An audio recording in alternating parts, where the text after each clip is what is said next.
and B. David. Sino ang gumawa ng arko ayon sa utos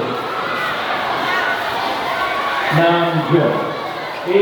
Abraham, B. Moses, C. Noe, and D. David. 100,000. Nasaan yung mga human shield natin?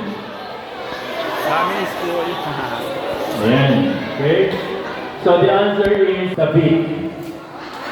Ay, no way pala. Okay. Okay, balik ko? Okay. So ngayon, yung mga human shield natin, babalik din agad kayo sa question. Okay, question number 2. Tapos na may tutok kayo yung kay Vita sa video mo. Okay, question number 2. Ano ang dahilan kung bakit inihagis si Daniel sa yungib ng mga iyon? A. Nagnakaw siya. B. Nanaginip siya. C. Nanalangin siya sa Diyos. D.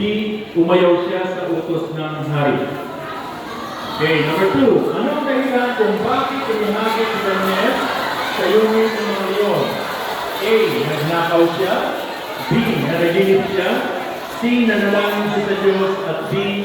Umayaw siya sa utos ng hari.